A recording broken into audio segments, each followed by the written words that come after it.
Good morning. I am going to show you how I stack my images using Astro Pixel Processor.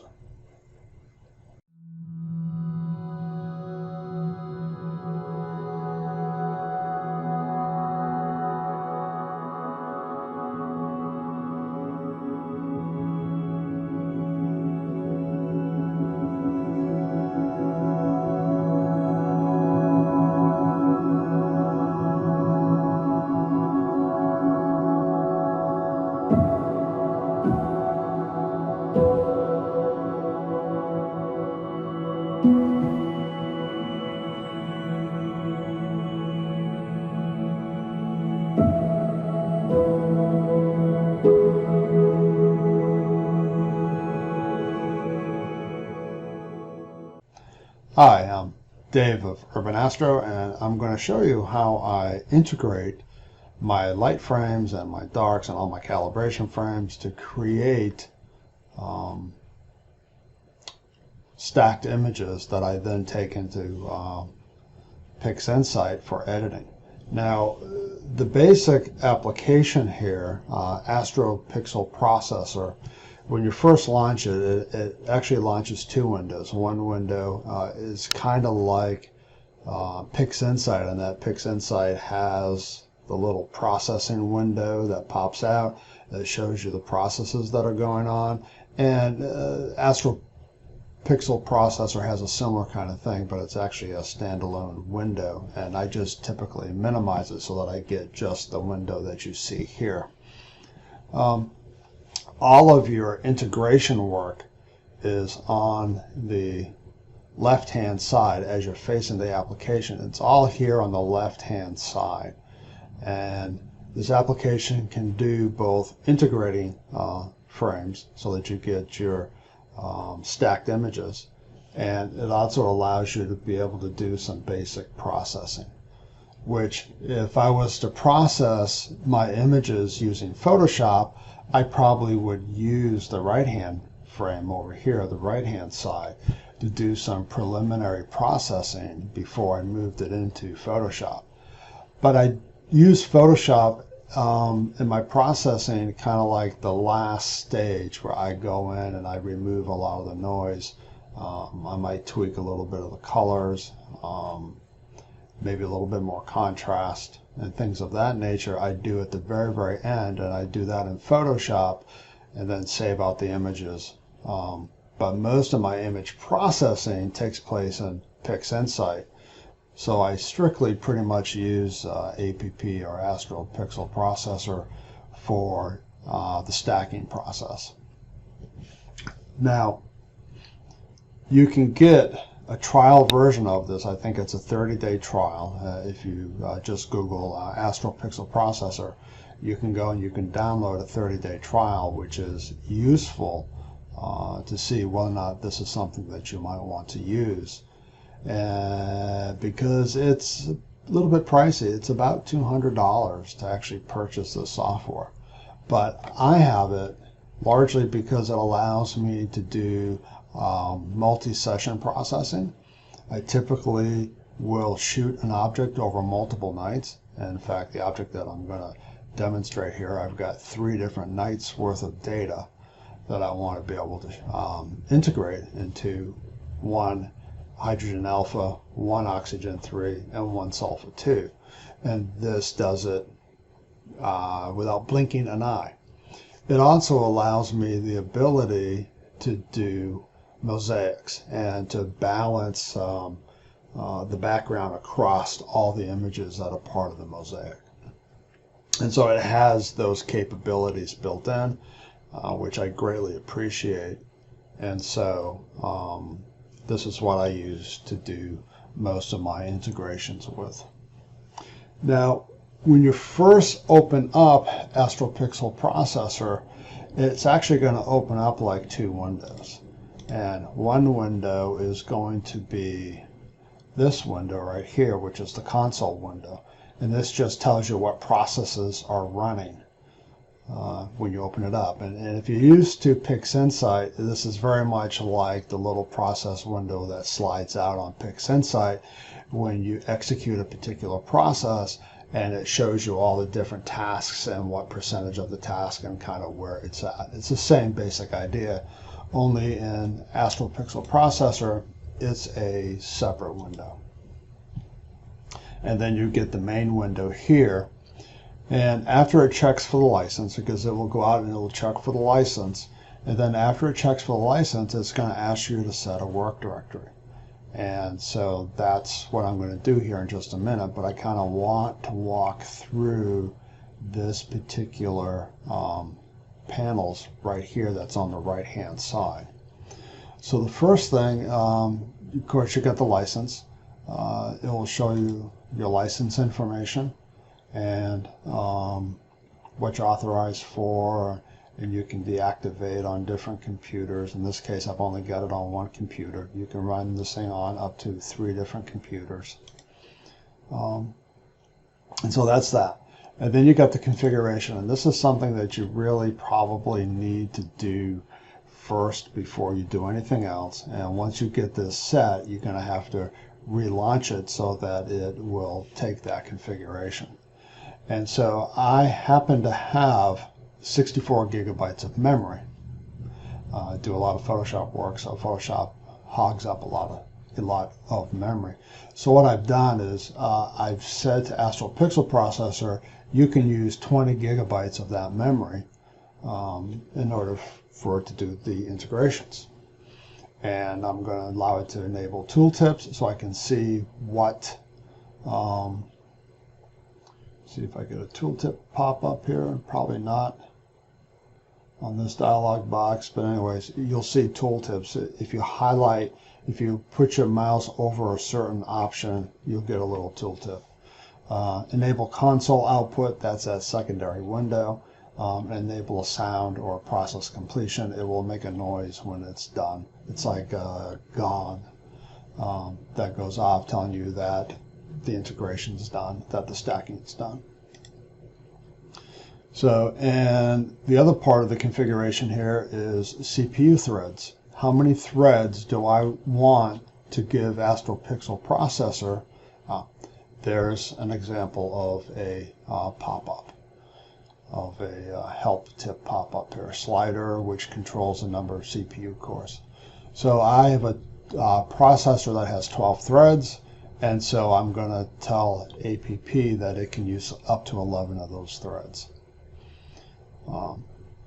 The other thing that needs to be set before you can do anything is you need to set your work directory. This is going to tell it where to save out all the various files. And so I'm just going to go ahead here and I'm going to open up, and I'm going to go, one more, photography and astrophotography and DSOs, and then I'm going to Jellyfish Nebula, and I'm going to create a new directory.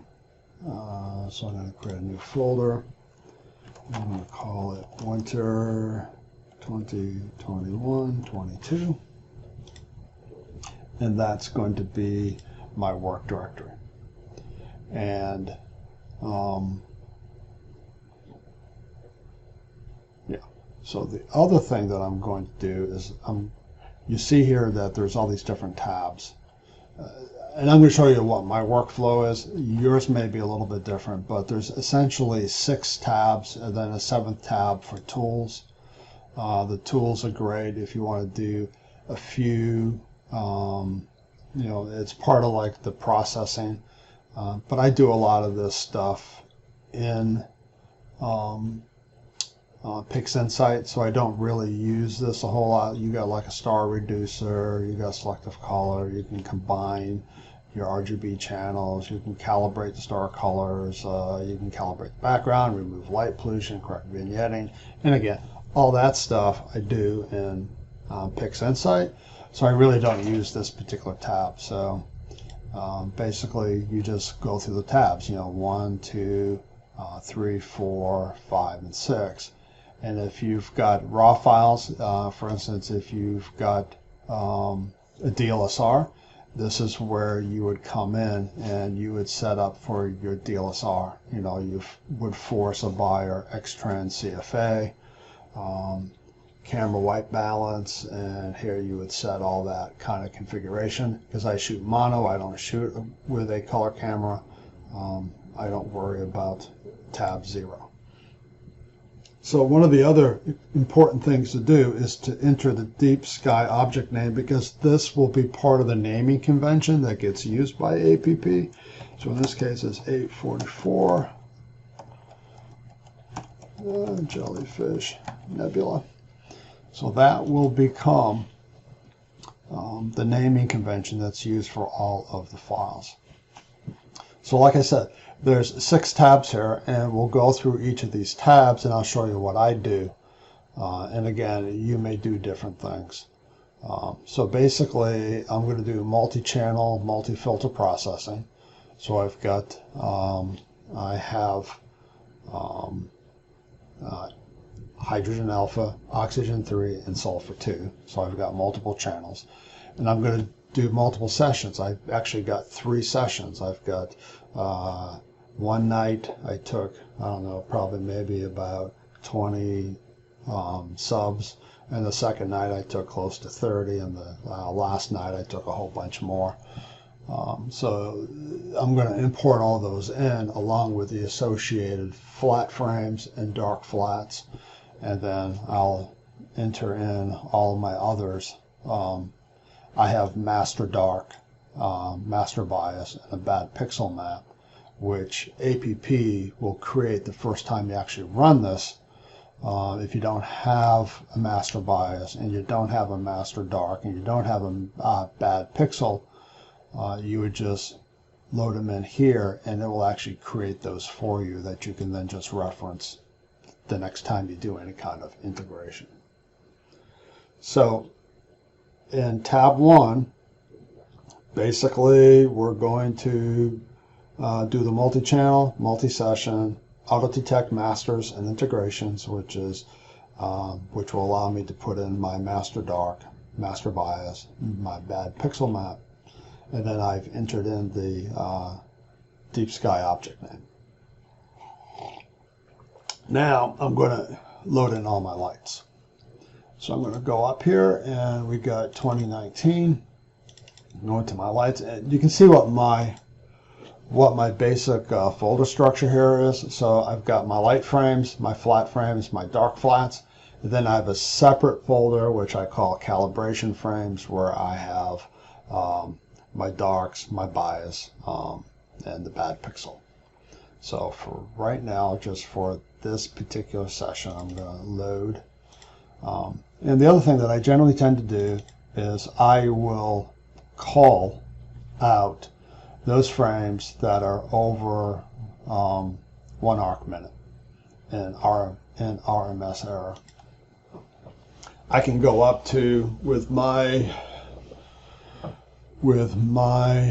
pixel size and my focal length, I think I can go up to like 1.2 arc minutes before I start getting really blurry stuff. But basically anything that's over 1 RMS, I just put in here, and I just don't use it. So I'm going to load all the lights. So I've already gone through and I've already done that culling. So I'm going to just go through here, and I'm loading in sulfur and oxygen and hydrogen. So that's the first set of lights that I'm putting in. And then you're going to have a dialog box, to which channel do we need to assign the frames. And I'm going to let it use the filter header tag, and it will sort out based on HA03S2. And I'm going to apply it to session 1. This is my first session. So it just loaded. I got 69 light frames. So not too bad. And you can see it down here. Red here is for HA, hydrogen alpha. Oxygen 3 is kind of like this teal color. And then sulfur is a darker red, sulfur 2. It's a little darker red than the hydrogen. And so there you go. There's my light frames for my first session. Now I'm going to come down here to flats, and I'm going to load all my flats. So I come in here, and after you've done this a couple times, this is pretty much just an automatic process. I'm going to let the filter apply, and I'm going to apply this to session 1. These are flats only for session 1. They're going to load. I got 105, and then I'm going to go to dark flats. There should be like 105 of those too. Go into dark flats, hydrogen, oxygen, sulfur, and I'm going to apply the filter, and then I'm going to apply this to session 1, and there's 105. So session 1 data I've loaded in, and as you can see down here at the bottom, let me bring this up. So here's my hydrogen alpha lights, here's my oxygen 3 lights, my sulfur 2 lights, here's my hydrogen alpha session 1 flats, flats here for oxygen 3 session 1, sulfur 2 session 1 flats, and then I've got my dark flats, which comes in as a gray. So here's my hydrogen alpha dark flats, my oxygen 3 dark flats, and my sulfur dark flats. So there's all of my light frames and the majority of my calibration frames for my first session. So now what I'm going to do is I'm going to enter in my next session, session number 2. So I'm going to go back to my lights. I'm going to go up and I'm going to go into 224. So there's a 5-day difference there. That's what happens when you get a lot of clouds. And I'm going to go into my lights. And I think I've already called these out. These didn't really have anything that went over 1. Nope, they didn't. And so I'm going to open them. I'm going to apply the filter heading. But I'm going to apply this to session 2. This is a new session. And I'm going to load all those in. And now we have 148 total. So you can see here, down here, at the bottom here, you've got lights. Hydrogen alpha 1 session 1, and then you've got light hydrogen alpha session 2, and you've got the same thing for oxygen 3. You see there's session 1 and then there's session 2. So it loads them all in but puts them into a different session. So what it does is it will integrate those first, and then it will layer the sessions and integrate those, and then output a master hydrogen alpha, oxygen 3, and sulfur 2 integrated frame based upon those different sessions, which is why I like using Astro Pixel Processor.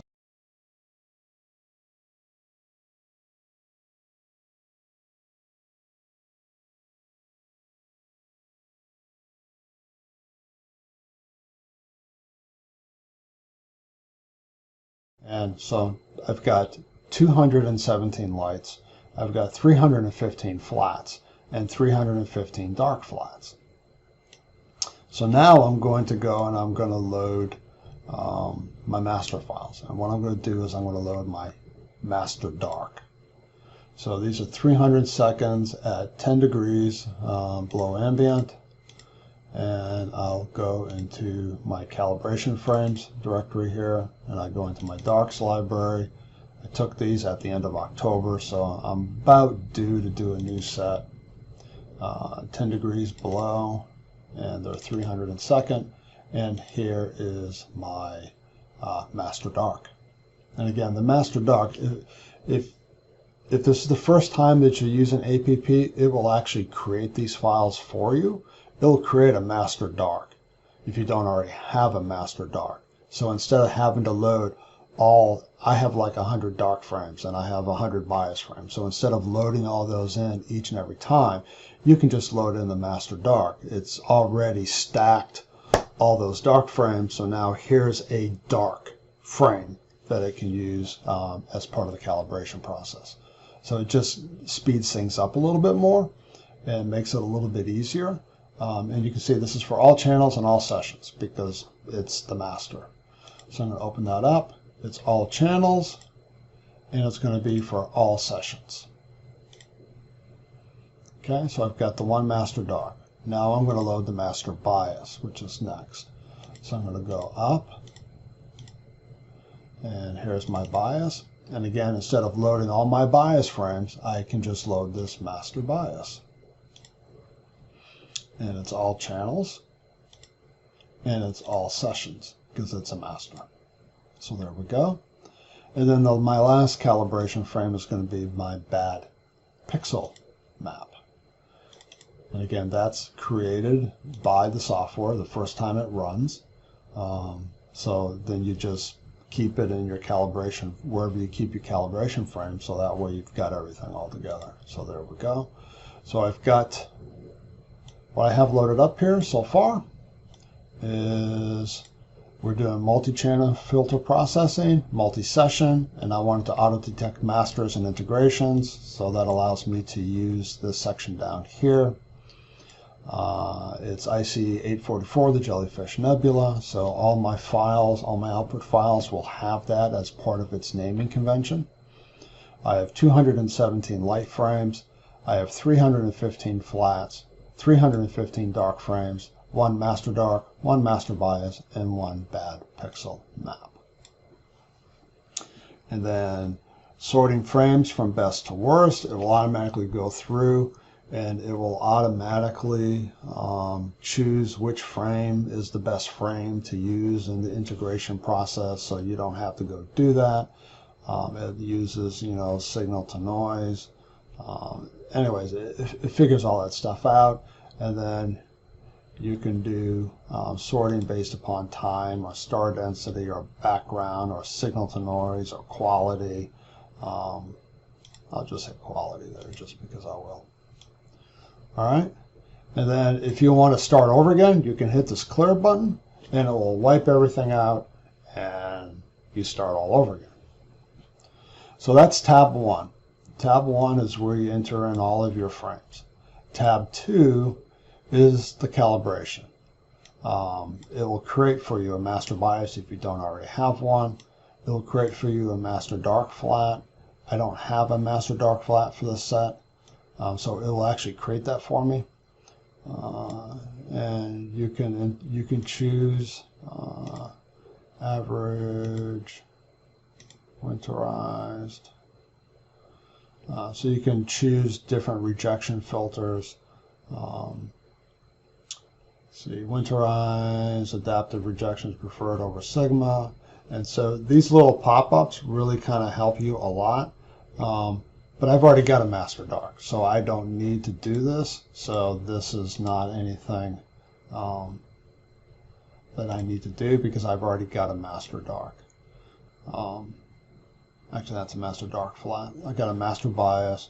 Yeah, I just usually keep these all on automatic. I don't really worry about them too much. The one thing that I will do though down here is I will do cosmetic correction. I'll do my hot pixel, my coat column, and my hot column kappa. And I keep these set at the defaults. I don't change them.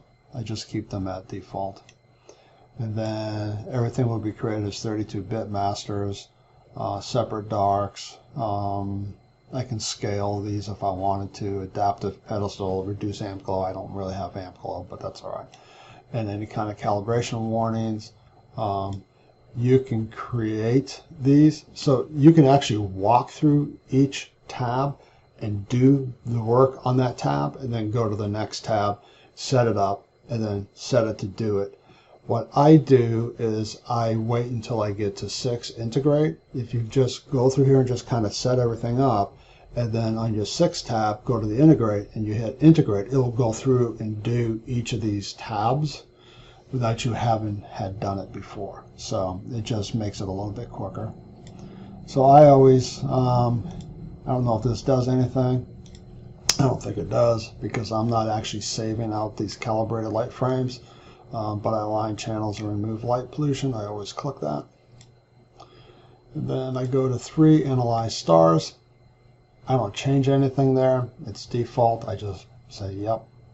If you want to disable star analysis, you can, but I don't know why anybody would. Sort of pop up. Yeah, you can do this if you don't want to register or align your data, or your data is already registered and aligned, or if you wish to register comment data and not use the stars for more registration precision. don't shoot comments, so I don't have to worry about it. So then the next one is the register. I'm not gonna disable registration. See set preference. Frame with the highest quality is used as a reference frame, unless you specify otherwise. If you remember back here on the load, I chose quality down here. So that's when I go to number 4, register, it will, based off of that, it will select the appropriate reference frame. Pattern recognition descriptors, I don't change anything here. I mean, I could do triangles, quadrilaterals, pentagons. It's just for the star analysis and the registration of everything, of the different frames. Pretty much, I don't change anything in this tab. I haven't seen a need to have to change anything in this tab. And again, you know, you can save registered frames, so go through the registration process and save those out. If you want all those individual frames, I find it just takes a lot of space, so I just wait till I get to tab 6. So then I move to tab 5, which is normalize. And I always make sure that I've got neutralize background clicked. And see if there's a little pop-up here. Guess not. You can just hit normalize and it'll just go through and normalize them, but it will do that as part of 6, so don't worry about that. Scale, if you're going to scale anything, and again, there's not much here. The big thing here that I look for is I just look for neutralize background. And then number 6, this is where all the work really takes place. So multi-channel filter options, I want to integrate per channel. So H, O, and S, I want to integrate. I just say integrate per channel and all. Sometimes I like to see what it all looks like together. And multi-sessions, I say per session and all, in case I want to work with an individual session, like just session 1. If I really like how session 1 looks, I might want to access those stacks. That's up to me. And then here we go. So integrate, I always go with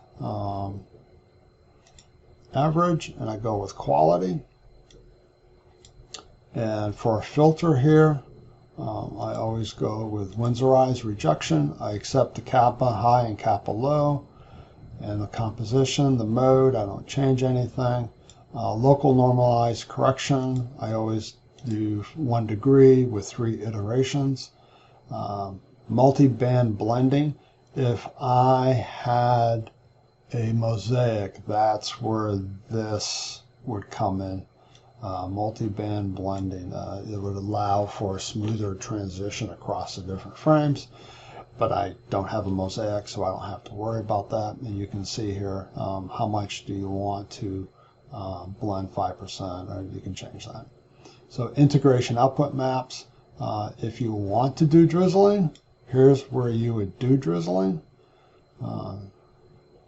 See, the integration output maps create a drizzle, multi-background, multi-band blending, outlier rejection map.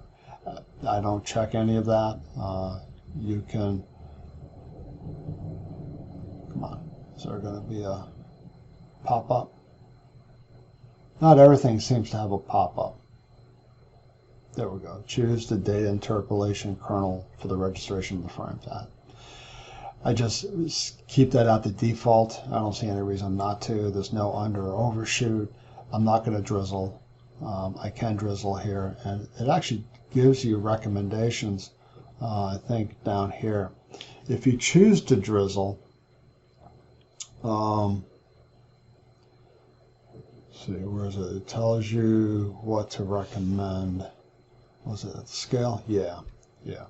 You can use this together with drizzle. This is the scale. So you can set the scale to 2, and then in which case then you go back up and you set your droplet size to 0.5.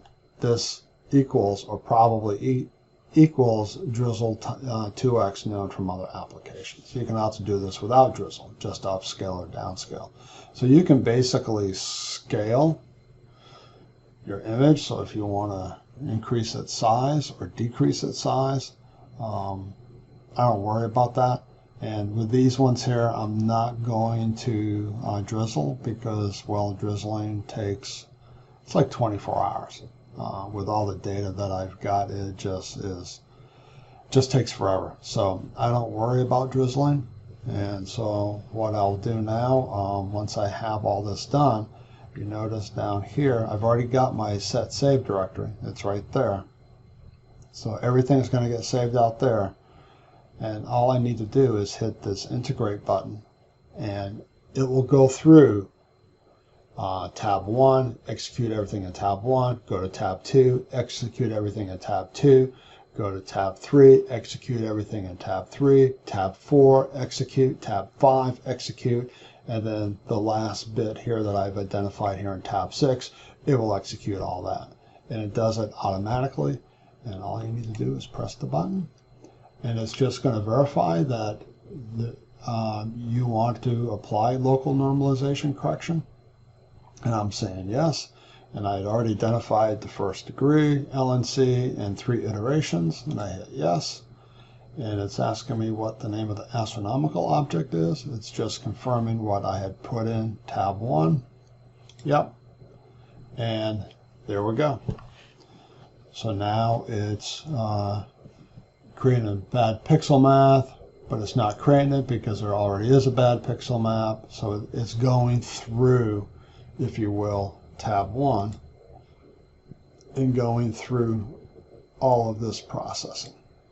And I think we're probably on tab 2. Yeah, we're on tab 2. So it's going through all this. Right now it's integrating the dark flats. So it's right here, and I just have it as an automatic setting. I don't have any rejection filters applied, and you can see that it's writing to a file mapper. You can see what the memory use up here is.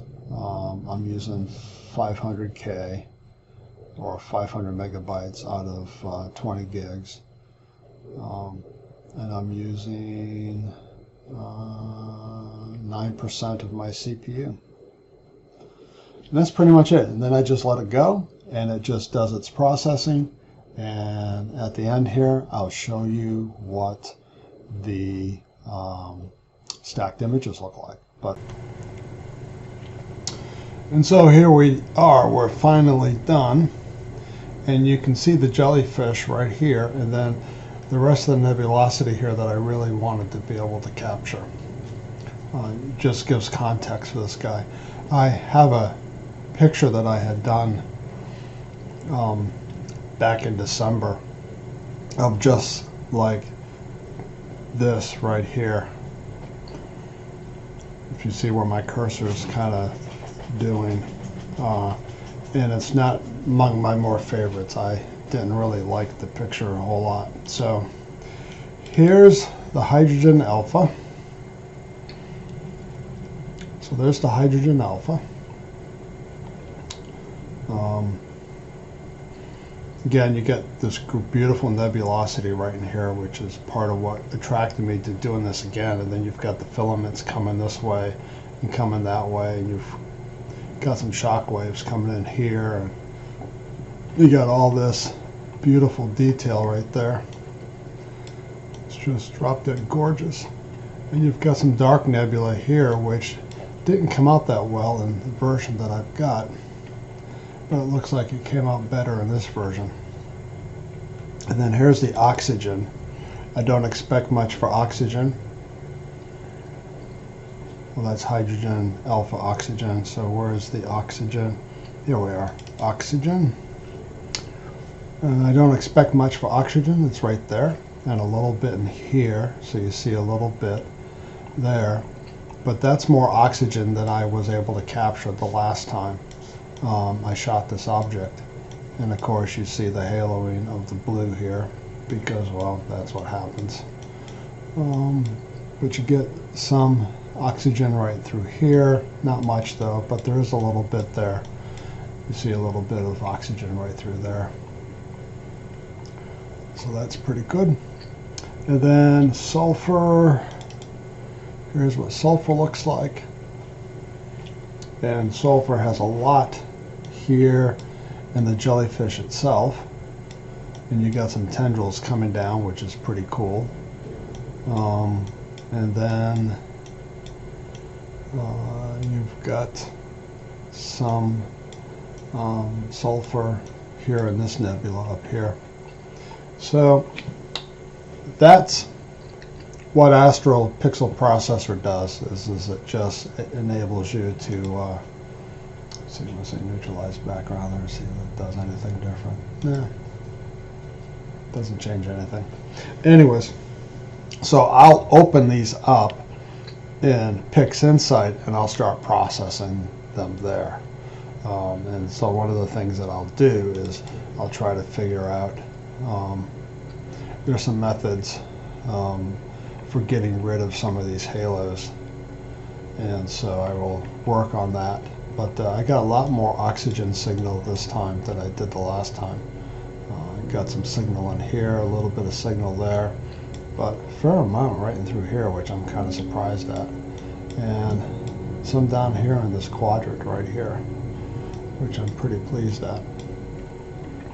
And like I say, there's a little bit of oxygen in here, but not much, but there is a little bit in there. So all in all, I think these are good subs, or good stretches, and I look forward to processing them. And just so that you can see what I fight against, it's like, you know, it's very bright over here, and it gets darker as it goes across. That's because this was the eastern part of the sky, this was the western part of the sky as I'm tracking it across. So these subs tended to be pretty light, and these ones on the western sky tended to be pretty dark, so by the time they merge together you get this gradient that goes across, and you can see it right here. It's really bright right here, and it's fairly dark over here, and then you got a gradient that goes right straight across. And that's what I'll have to work on removing, is that gradient. So anyways, that's Astro Pixel Processor. This took about 5 hours to process. It took a little bit longer than what I thought. I guess I had enough subs and stuff that it just took that long. So anyways, I hope you found this somewhat helpful, or at least you see how I use this tool. If you like content like this, just please go ahead and click on the subscribe button down there and click the little notification bell and give me a thumbs up. And I will produce more content like this. So probably I will show a little bit of post-processing in PixInsight, just because I'm relatively new to it and I'm rather ignorant about it. So, you know, I guess you can go through my pain with me as I figure out how to process these images. But anyways, thanks for joining, and clear skies, and talk with you later.